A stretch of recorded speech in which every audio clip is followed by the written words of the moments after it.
Hey folks, welcome back to the channel. I actually was not planning on doing a live stream today. I kind of wanted to take a break, but let's talk about what's going on with Tesla. Tesla has absolutely gotten crushed over the last couple of months or so. By the way, I don't know if my sound is working. I've been having issues with it lately, so let me know if you guys can hear me in the comments here.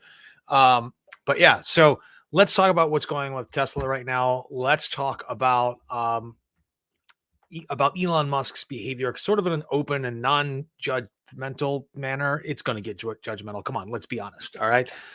So allegations came out today about Elon Musk and some unsavory allegations about things that happened during a trip on his Gulfstream with a stewardess that worked for him. So let's talk about what that means.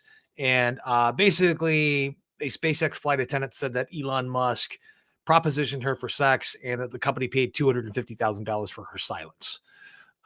So let's talk about this. I'm not making light of sexual harassment in any case, but let's talk about what this means with the actual bottom line of the company or for Elon Musk personally. And let's be honest, it probably doesn't mean all that much, right? So yeah, so and let's talk about a couple of other things too. If all of this is true, because I've been through lawsuits, not sexual harassment lawsuits, but I've been through lawsuits before. I've been through arbitration. I've been, to court. I've done all that stuff, so I kind of know how this works, right? So, Bram, when you say consider the source, it's actually going to be pretty easy to figure everything out. Meaning that when she went into arbitration, Elon Musk probably would have been there himself. There would have been everything would have been on the record. That record, of course, would be confidential. She would have signed a non-disclosure agreement and a non-disparagement agreement of some sort, which, to be honest with you, does not seem like it's very free speech oriented. But also, he would have had a complete deniability at that point, meaning he would have been able to go on and say, hey, nothing ever happened. He never has to acknowledge that there's a settlement. He never has to acknowledge any wrongdoing. She gets the money and walks away, and everyone walks away sort of unsatisfied.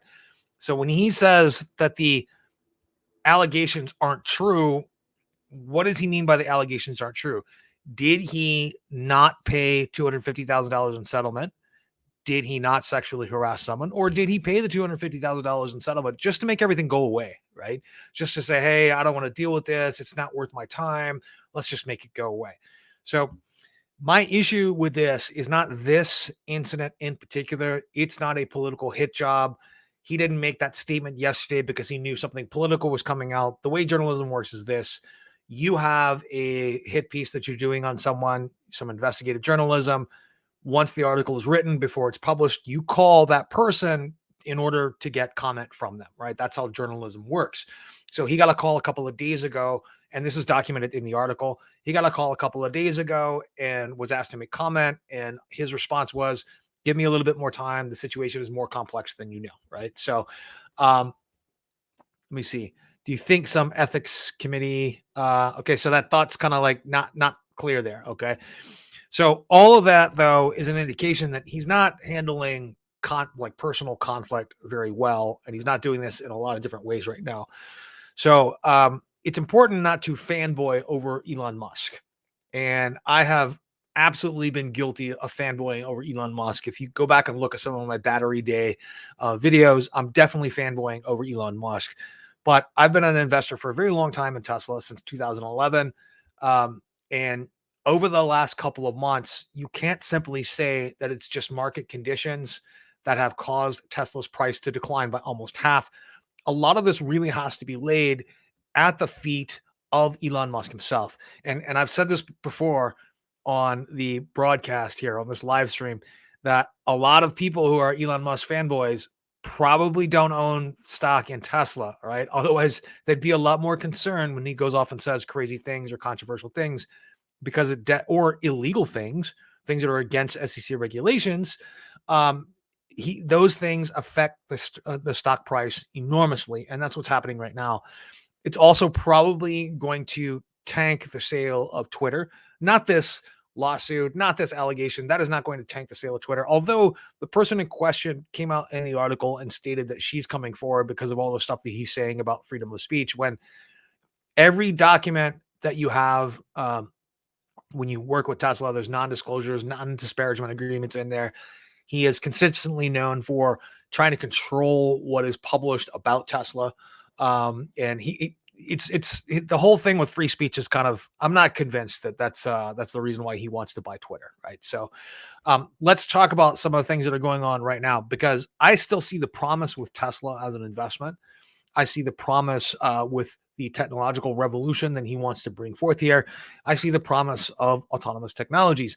What is really terrible, though, is that look how big my hat is. It's a top hat, for Christ's sake. It is a very big hat. It is a very big hat. Okay. So anyway, feel free to comment anything in the comments below. Feel free to use a super chat or sticker features if you'd like to. I think those are on. I'm not really sure. Like I said, I wasn't planning on doing a live stream. Love to talk about anything regarding Talon Metals USA. No bullshit. Okay. All right, Top Hat. You got my attention. You got my attention. Anything serious you'd like to add to the conversation? But anyway, so Tesla was close to $1,200 a share earlier this year. It's under $700 a share. It hit like $645 today, almost entirely based on, I mean, yes, market conditions have been challenging, but this is mostly due to behavior on Elon Musk himself, due to his behavior. Now, let's talk about what's going to happen with the Twitter acquisition.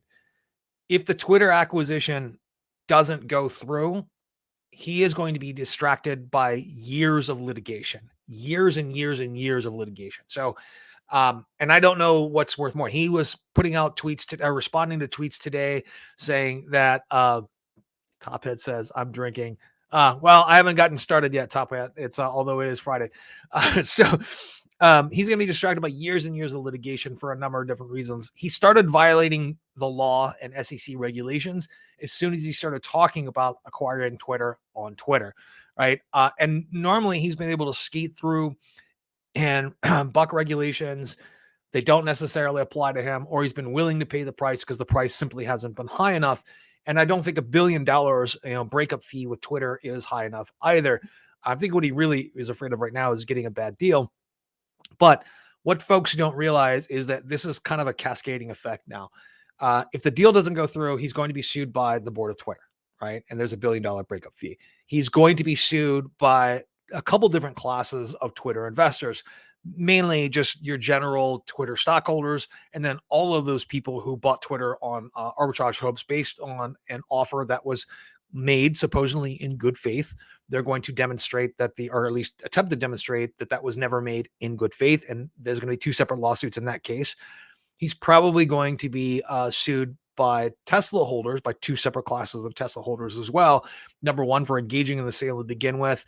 They would see that as a distraction, or as a distraction of some sort from his job from Tesla, SpaceX, whatever. But additionally, think about all the people that, and let's think about this. Every time he makes these crazy tweets, he absolutely affects people who invest in Tesla. Now, I've been investing in Tesla for a long time. So laying my cards out on the table, I've got a significant amount of my net worth investing in Tesla. When he says something, my net worth goes up or goes down based on what he says all the time, right? I have a plan to sort of reduce my holdings over time, but I don't want to do it at these price levels, right? There are a lot, and I don't have Tesla on margin, which a lot of people own Tesla stock on margin, and you're taking an additional amount of risk. With the amount that Tesla has declined in the last couple of months, and a lot of that due to the things that he keeps seeing on his Twitter account, you're probably looking at a second class of Tesla investors who are going to sue him because there were margin calls because of the things that he said, and they ended up losing millions of dollars. And we're talking about, he tweets something that is arguably kind of dumb or controversial, and it costs millions of people hundreds of millions of dollars. Eventually, they're going to sue. All of these court cases could be settled out of court. They could go to arbitration. They could be settled out of court. But it's all going to take time. It's all going to be a giant distraction, much more than the 5% of his time distraction that he's saying that the acquisition of Twitter is taking up right now. So I actually see the last couple of months as creating multiple layers of complication for Elon Musk, and all of that is going to distract him from running Tesla. So I see a huge issue with this. So Elon Musk, if he buys Twitter to protect free speech, why Doesn't he just build his own platform? I think it is more like you said, it's all about the data. Hope everyone is well. Yeah, and if you didn't listen to any of my previous live streams, my position on this really I was made aware of this by another commenter who I've spoken to personally on one occasion. They were saying that they believe that the reason that Elon Musk wants Twitter is because of the data, because it's one of the largest repositories of data on human decision making and that sort of thing. And I think that that is probably true, right? And I don't think it's about free speech. He's very obviously not actually a proponent of free speech. He loves to limit the speech of people that publish articles about him, that write about him, that have interviews about him. He loves to put employees into agreements where they can't disparage the company after they leave. That's almost always on all of the employee agreements. Now, I understand non-disclosure agreements when it comes to technology, but the non-disparagement agreements are simply a way to control speech, right? And look, I've signed some of those before too, with court cases that I've been involved in, and with employment that I've taken at some point. So, yeah. So very surprised. Someone always is two steps ahead. I didn't think the Twitter through deal, especially at $54 a share, when he predicted a recession is coming. So I think in terms of technology, he's always a couple of steps ahead. In terms of understanding human behavior, like, I don't know if he's ever been diagnosed with anything, but he, in my opinion, shows signs of being neurodivergent in one way or another, and probably doesn't understand exactly how humans work. This is one of my feelings as well, as I don't really understand human emotions or how that works. So I have to constantly reevaluate my own interactions with people. But what disturbs me about his behavior now is that he doesn't actually care about the folks who are invested in his company, right? There is somebody out there, I don't know who, but there's somebody out there who borrowed $250,000 on margin way back when the stock was, close to $1,100 a share, thinking that it's going through the roof. Now, you can say that's a stupid move, right? Maybe it is, maybe it isn't. Maybe they're looking pretty far down the road. But over the last 2 months, based on some really, things that are said in really poor taste, through Twitter, the stock price has declined to around $600 a share. Some of those folks may be close to a margin call and losing lots and lots of money. And I think it's a real shame. He obviously doesn't care about the people who believe in him, right? The people who believe in his vision for the future, or he wouldn't be engaging in this kind of behavior. Now, I'm making this live stream fully expecting that I'm going to lose a bunch of subscribers over it, fully aware that, but I hope it provides value to some people who want an alternative view of Elon Musk. It's not fanboying, right? And that is also not completely trashing the guy, saying he's some sort of alt-right incel or something like that, he's not either one of those things either. Let's look at right now, sort of objectively, about his behavior and how it's affecting the stock price of Tesla, how it's affected the stock price of Twitter, and what are the ramifications for that.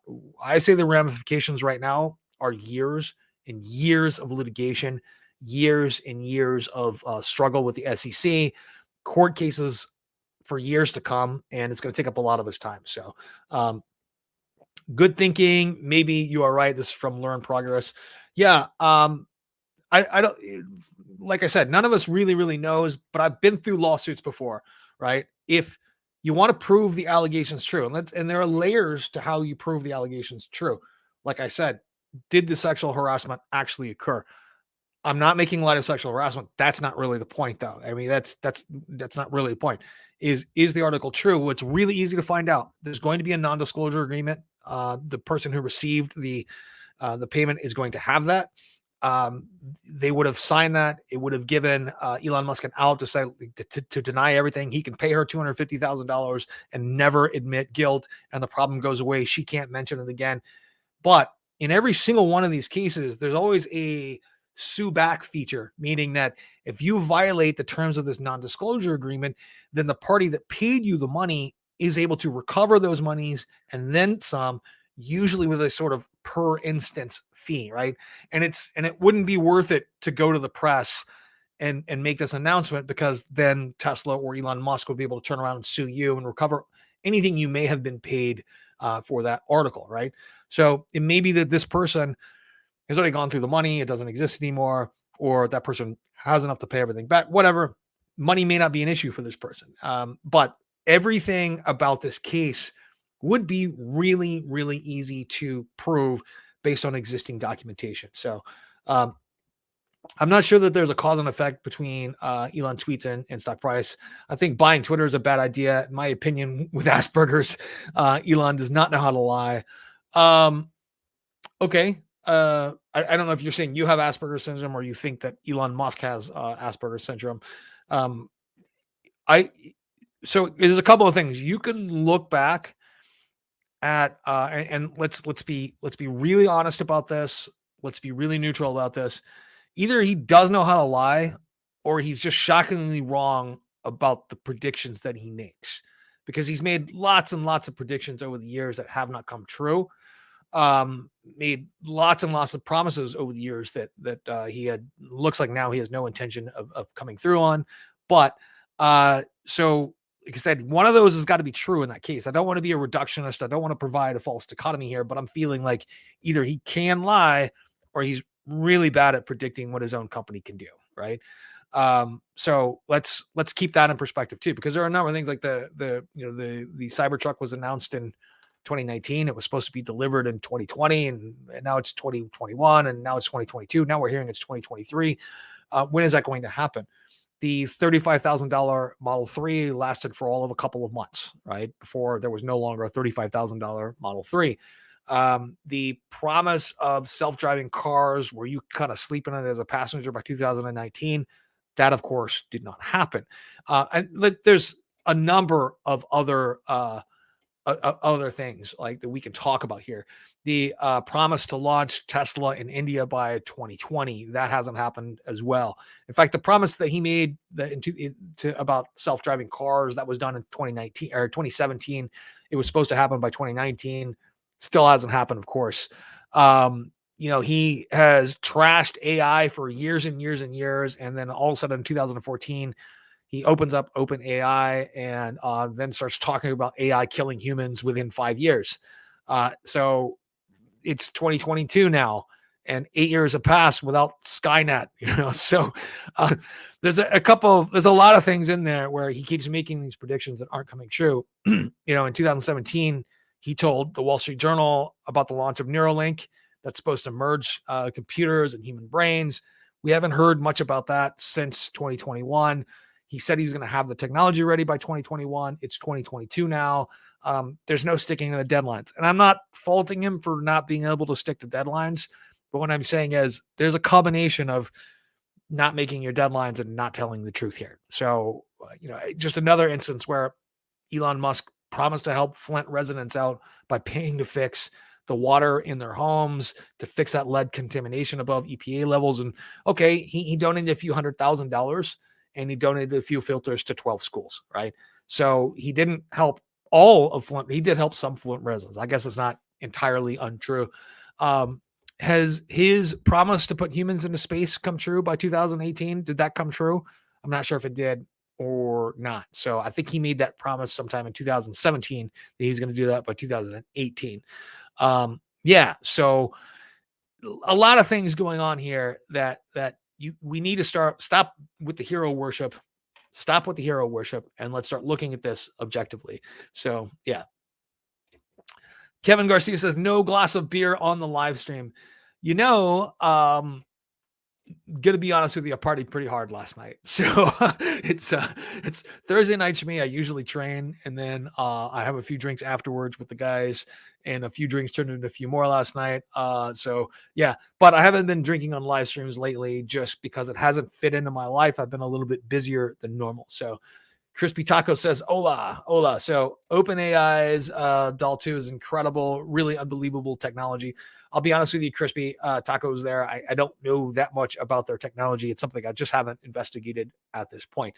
But talking about Elon Musk here, and like I said, the thumbnail was a little bit aggressive. It was a little bit clickbaity, and the title, of course, is a little bit clickbaity. Elon Musk is the hero or Hoof, Wanking, Bungle, you know what. Which is something that I stole from like a Scottish Reddit group. If you don't know anything about Scottish people, they have some of the best English or insults in English you could possibly ever hear. It's unbelievable. Just look up like Scottish Twitter insults, and they're absolutely amazing. But yeah, so let's talk about Elon Musk. Let's talk about some of the crazy things that he said. Let's talk about his real commitment to free speech, because it seems like his free speech advocacy really only applies to his own free speech or that of his fans, right? And not to anyone who's going to be critical of him, particularly when it comes to his employees or his former employees. He doesn't seem to have a lot of tolerance when it comes to his employees' free speech. And he's also repeatedly sought control over what journalists, bloggers, analysts, and researchers say about his businesses, his products, and himself. So, is that really commitment to being a free speech absolutist? I don't think that that really works, right? This is why I think everything about the Twitter acquisition is suspect. And this is why I think that it's probably not going to happen. The main reason I think that it's probably not going to happen, and this is definitely not a popular opinion, is that I don't think that Twitter in its current form is a monetizable business. Meaning, I don't think there's a way to consistently profit from that business. So, and that's going to make it very hard for him to put together a consortium of investors to have that buyout without him leveraging his shares in Tesla, right? Maybe this is a grand strategy on his part to lower the value of Tesla stock, then to borrow on margin against Tesla stock, then keep his mouth shut about everything, watch the stock price climb again so he's never in danger of having a margin call. Maybe he is 2 steps ahead of all of us. Who knows? Yeah. Tapa says Twitter is worthless. You're right. Websites are old. Yeah, I think in terms of an investment banker who is looking to back a leverage buyout of a company like this, that it is absolutely worthless. Like by itself, I don't think it's worthless, but I don't think it could ever grow in profit. At the level of say like a Facebook can, who has a clearly monetizable business, or an Instagram, or even TikTok. I don't think it can ever grow like that just because of how limited they are, right? And part of how limited they are is the reason why people use them, right? It's kind of, you have 280 characters, you can post really short videos and that sort of thing. I'm not really like a regular Twitter user or anything. I've never posted anything to my own account. I'll just go on and look at things, but its limitation is part of its appeal to its users. Only about 25% of Americans use it. A lot of professionals use it to communicate with each other, and a lot of other folks just observe what goes on Twitter, right? So you are looking at screenshots of things that people posted to Twitter, so you're never really exposed to the advertisement. Advertisers kind of figured this out 2 years ago, and that's one of the reasons why that Twitter probably hasn't made a profit in the last 2 years, right? So, is Twitter really the public square? I don't know that it is. And I don't know that there's a way to turn it into the public square if it can't be monetized, right? So I just don't have a lot of faith that anyone's going to be able to work all those deals out. Like one of the brilliant ideas that Elon Musk had for Twitter is to make people pay for it. That was really popular. And if you can't hear the sarcasm dripping off of my voice, it's there it is. I'm trying to be very neutral here, but the Twitter deal is just a bad deal all around. It's a good deal for the board. It's a good deal for Jack Dorsey. It's probably even a good deal for employees that have stock-based compensation plans, or Twitter in their 401ks and things like that. I actually worked at a regional bank that got bought by a foreign bank, and the offer to buy us was made something like a 30% premium over the current price. This was right in the middle of the 2008 decline. So the price of the underlying price of the bank that I worked at, or where I worked, it kept declining, and the bank that bought us out still bought it at that level. So we ended up getting something like a 45-50% premium over the current price, and it worked out very well for us. And in the long run, it worked out very well for the bank that acquired the bank where I was working too. It's been a good acquisition. So, No, I didn't intend on this being the longest live stream today, folks. But I'd love to hear questions from you guys about what's going on with Elon Musk and Twitter and Tesla. This is always a sensitive subject. Anytime you are remotely critical of anything that Tesla does or anything that Elon Musk does, you get attacked by the Elon Bros in comment sections or whatever. So I've turned off all the filters for comment sections, so you won't automatically be blocked for there's some automatic blockage for some like vulgar and racist language on my filters. I've turned all of that off. I'm not encouraging you to do that, by the way, but what I'm saying is that just say whatever you want to say about Elon Musk, make any comments you'd like to make, and let's discuss that. Let's see if it's really a rational criticism of Elon Musk and the way he's handling his business empire. He's got a lot of people across the world convinced that he's basically a business messiah, right? And if people are convinced he's a business messiah, then he needs to sort of demonstrate that he's level-headed. So Tesla price prediction. So, all right. So I tend not to make a ton of price predictions on my channel just because I think they're kind of worthless in the long run. But I think Tesla's price is going to remain depressed for a while. We'll probably see a bump on Monday, probably, $50 or $60 bump on Monday. But I think it stays under $800 for quite some time until we start to approach the vote that is likely to happen in August on splitting Tesla. That vote's a foregone conclusion. Like no one's gonna vote against the splitting Tesla stock, even though you are not necessarily going to benefit. You're not going to necessarily benefit from a stock split. It doesn't always work that way. It doesn't actually create new wealth for you. But what it may allow is people who want to invest in the company, who were hesitant to buy it, $600 a share. If there's a 5-to-1 split, they may be more likely to buy it at $100 a share, something like that. So Elon will succeed. And yes, I'm an Elon bro. Look, I've been guilty of being an Elon bro in the past as well. But yeah, I've definitely been guilty of that. And like I said, like someone else made the point here, Elon is human. I have just not enjoyed his demonstration of humanity so much in the last 2 months or so. I think it's really affected the price of Tesla. It keeps demonstrating that he's distracted from Tesla, and now I said this earlier in the live stream. He keeps saying that the acquisition of Twitter is not rocket science. It's only taking up 5% of his time. If the acquisition of Twitter doesn't go through, you're going to be tied up in lawsuits for years, and that's going to take up a lot more than 5% of your time, right?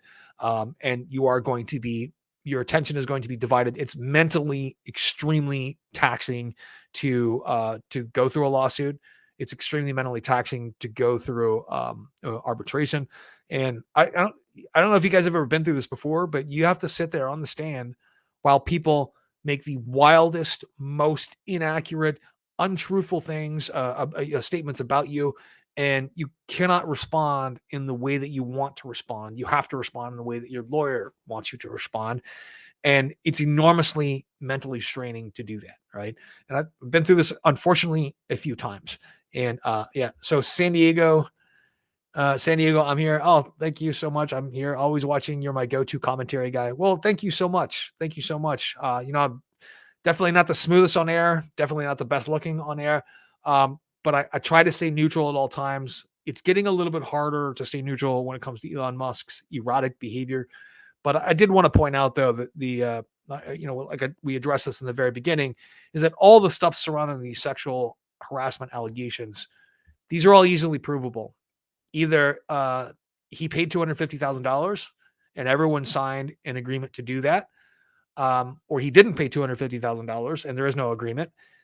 But if there was $250,000 paid as part of the severance, there is going to be a non-disclosure and non-disparagement agreement. If he doesn't countersue for that non-disclosure, and that's the thing, is like, if he countersues saying that you violated our non-disclosure and non-disparagement agreement, that is not an admission of guilt when it comes to the actual allegations of sexual harassment. All it says is you violated our agreement. You weren't supposed to talk about this after I paid you $250,000. Now I'm going to sue you to recover those money. $250,000 doesn't mean anything to him or anything to Tesla, but it will mean something about making that person responsible, right? So they did violate that non-disclosure and non-disparagement agreement. And this happens all the time as well, the violation of those non-disclosure. Look what happened with was that lady's name? Stormy Daniels and Donald Trump. She eventually came out and confirmed everything that had been discovered by attorneys or whatever, and she violated that non-disclosure agreement. So that's just the way it goes, right? It happens a lot, usually after the fact. So I still like Elon versus Chris Farley's cousin. I'm not sure I get that reference there. Not sure I get that reference. Okay. Yeah. So any other questions you guys want to address? Yeah. So we can also, okay. So the Dow was definitely not down as much as I thought it would be today. Looks like Tesla only lost $45 a share, roughly 6.42%, down to $663.90. The Dow was actually up $8 or 8.77, up less than 1%, less than 1/10 of 1%. And the Nasdaq was down 0.3%. Definitely better than things looked earlier during the day. Yeah, so made a video earlier today about an unpopular opinion. Looked at an article, an unpopular opinion. I don't share all the opinions in that article, but it is very interesting to see a different perspective. The article was basically stating that they don't see that a recession is coming. They don't see runaway inflation, and there were a bunch of reasons why. So I'm going to address one of the comments here. Do you think that Elon is proving a point to the SEC by buying Twitter, as they have the restrictions on his tweeting as it needs to be reviewed? So I don't know that the agreement with the SEC would actually change if he bought Twitter, right? Because it's still public communication. So your public communications, if you are the head of a publicly traded company or you are involved with a publicly traded company or company at all, even down to the level of like individual sales reps, there are controls that can be put on your public communications if you work in the financial industry at all. And that's just a matter of being part of the financial industry. When it comes to Twitter, though, he started violating the law before he even when he purchased his initial like 5% or something like that. He started, that was basically, and did that without filing the proper paperwork. That was a violation of laws and regulations right there. He's probably going to get fined for that by the SEC, maybe even sued and taken to court over that. He made an even bigger mistake when he bought up to 9.2% of the company and then said he was going to go on the board and then denied that he was going to go on, or first he denied he was going to go on the board and then sort of demanded the seat on the board. That is going to be viewed as stock manipulation. That is absolutely going to be viewed as stock manipulation. He will get fined over that as well. That's two violations right there. I can't quote you the exact regulation that was violated. I'm also not a lawyer, so I don't know how far this goes in terms of being a violation of regulation and how much of it is actually criminal, right? I don't know. But at this point, I've talked to a couple of other people in the industry about this, and they're like, they seem to think that there will probably be a criminal case launched against him at some point for stock manipulation. And I don't think it'll actually be enormously successful. I think it would be really hard to prove that he was deliberately manipulating the price to get a better deal, especially in light of what he offered for Twitter, right? So that's where I think that sort of action would fail. So he's at some point he's going to go into negotiations with the SEC to pay a slap on the wrist type of fine for them. But it's the lawsuits for shareholders afterwards that are going to take a lot of his time, just a ton of his time up. So Amazon bounced to 2,800. Any thoughts? Yeah, I think it'll definitely bounce back up to 2,800. Look, here's the thing. Consumer habits aren't going to change that much away from where they started to go to during the pandemic, right? We're still going to shop in this way. And if anything, it's only going to intensify, right? So I read an interesting article on, God, I don't remember where I read it, but it was actually saying there's a new modern day QVC. If you guys don't remember QVC, that was like shopping television where people would watch television. All this, if you're young enough, you may not even remember this. There used to be like a shopping channel called QVC. And really sad people would sit there and watch it for hours at a time. People present these products and then they would buy, right? And I remember we had this lady that lived next door to us when I was a kid. And this is before the age of Amazon. And there was just constant crap being delivered to her house that she ordered on QVC, like all the freaking time, like over and over and over. And I remember back then thinking it was an addiction of some sort. But now, like, everyone does that. We buy our stuff on Amazon and then it gets shipped to our house. But the sort of QVC idea of people doing when it really, I think it got revived by people doing unboxings here on YouTube. Actually, those became some of the largest channels on YouTube, were like 8-year-old kids doing unboxing of toys or products or whatever. But that sort of unboxing thing has gotten re-expanded now back into the QVC idea, or the shopping channel idea.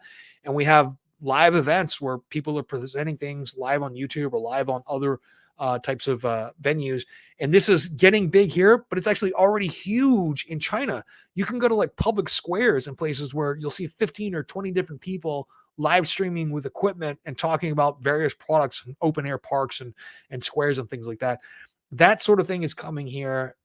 That could be a threat to Amazon, or they may get ahead of that. So let me see here. Who owns SoFi? What about big banks versus SoFi? Even if that makes sense. I don't understand the SoFi platform or what they are solving. So the basic thesis behind the fintech revolution is based on consumer behavior, right?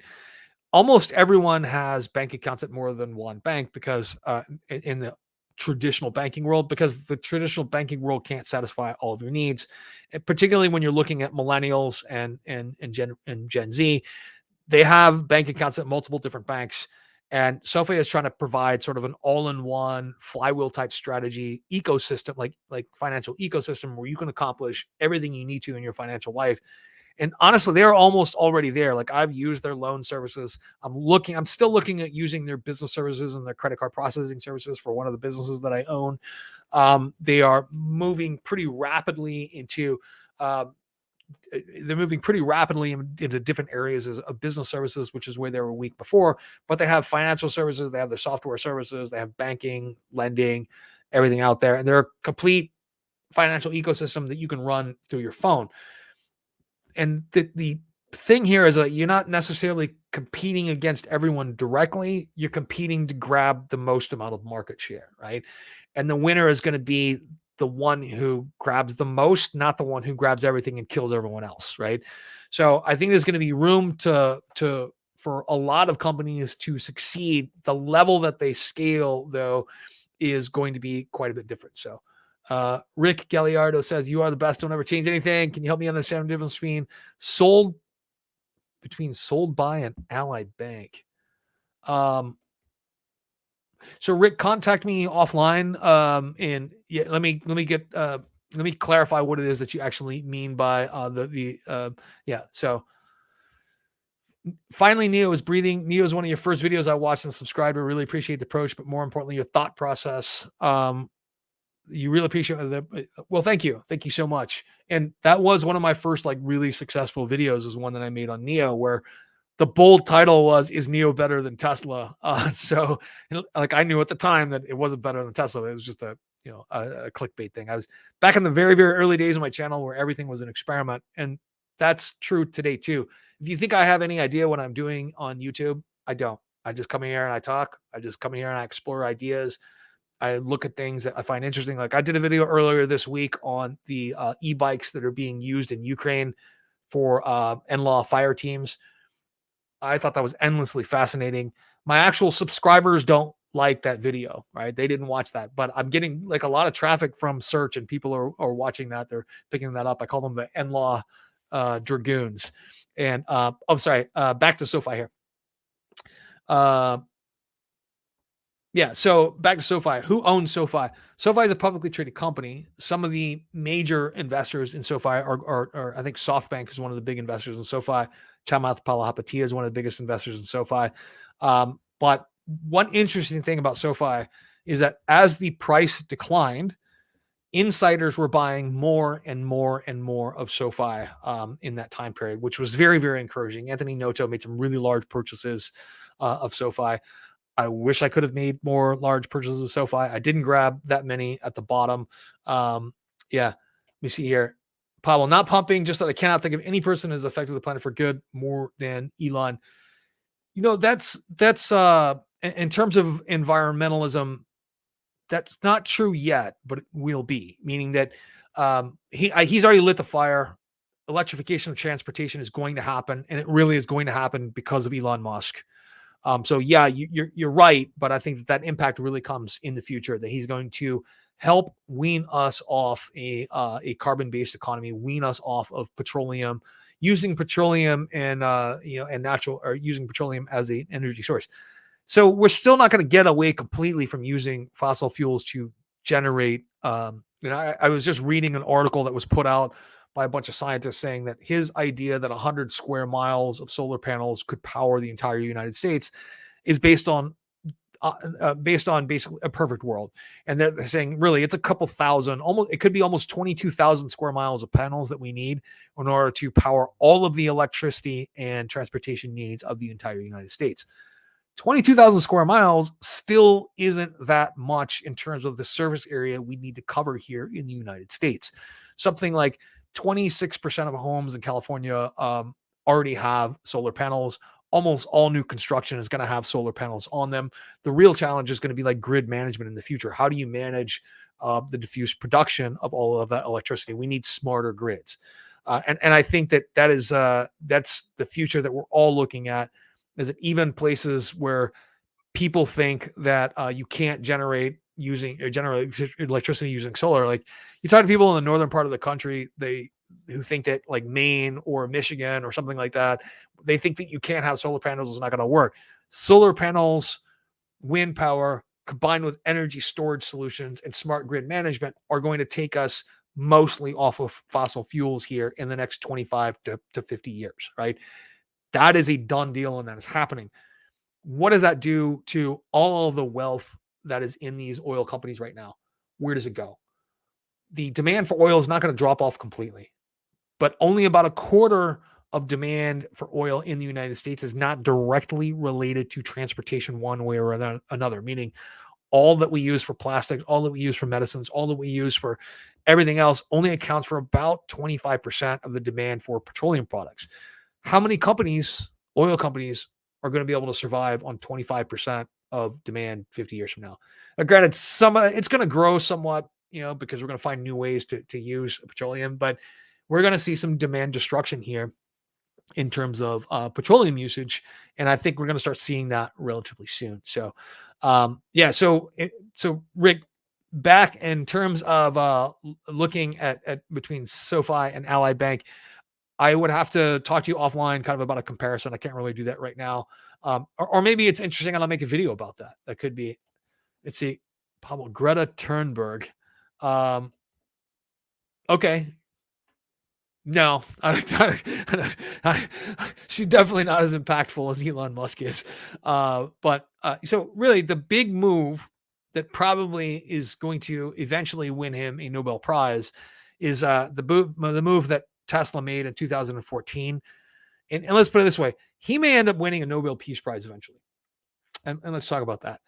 The war going on in Ukraine right now, and between Ukraine and Russia, could still be looked at as an extension of the energy wars that started in the 1880s, meaning that people started scrambling to secure supplies of petroleum as early as the 1880s. And that was one of the major causes and fuels for capitalism during the not capitalism, but for colonialism and colonial ambitions during the 20th century.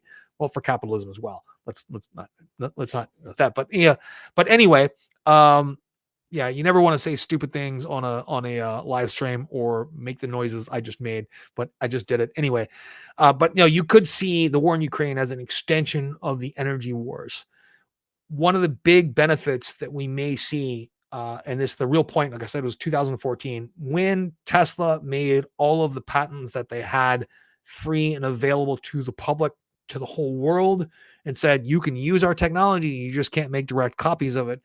That may be eventually what wins Elon Musk a Nobel Peace Prize. Now, I don't know if it's going to come while he's still alive, but it may in fact end the energy wars, meaning that people will be able to generate the energy they need on site using renewable sources, and they're going to be able to store that energy using lithium ion batteries, using gravity storage, using vanadium flow batteries, whatever technologies are out there that I can't even think of right now.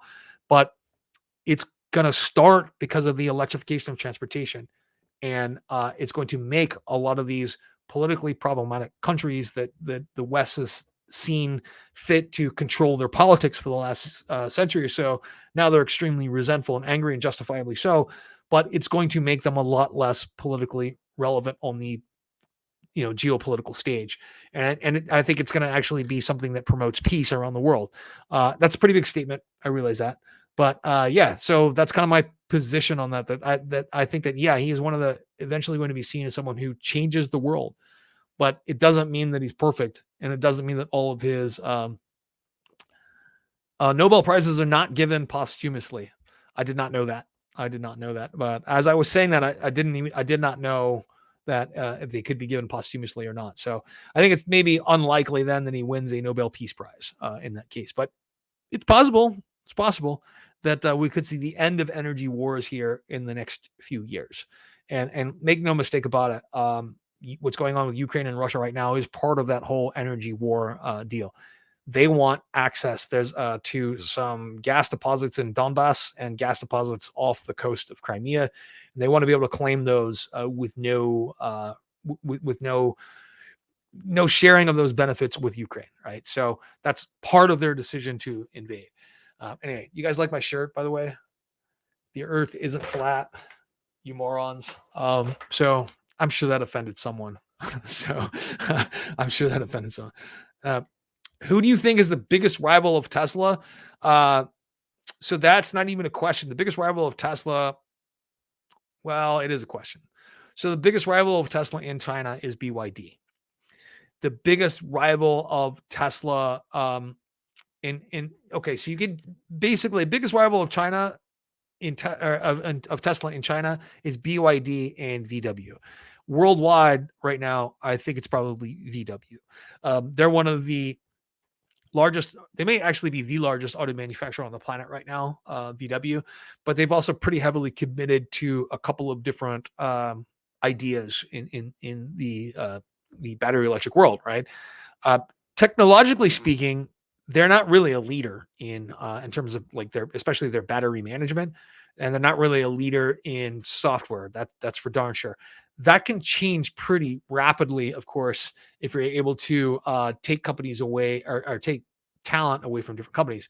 But in terms of China, BYD this month will likely pass up Tesla in terms of units sold in China.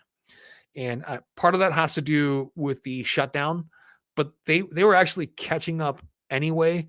And they don't have all of their manufacturing facilities in Shanghai like Tesla does. They have some of their manufacturing facilities there, but they're spread out around other parts of the country.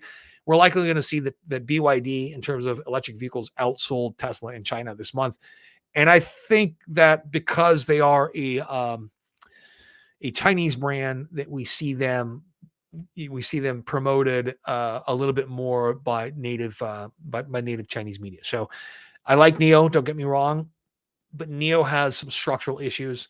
I like XPeng a little bit more, don't get me wrong, but BYD is just so much larger of a company, and they've really committed to electrification. They may not be quite as far ahead with some technological issues, but their blade battery is pretty amazing in terms of what you get for what you pay. It's a very cheap lithium ferrophosphate battery that they can produce at volume at half the cost of what's being of a Tesla battery at this point, or close to half the cost of the battery Tesla battery at this point. And they have a very different strategy. They're really kind of walking into the market. They started off with the BW with a couple of other vehicles, but the BW Han was their first like popular sedan, which is a Tesla Model 3 rival. Now they've moved on and they're making the BYD Dolphin, which was initially made for a taxi fleet, but it's just a small 2 or 4 door, even in hatchback version 2 car that has roughly 210 miles of range.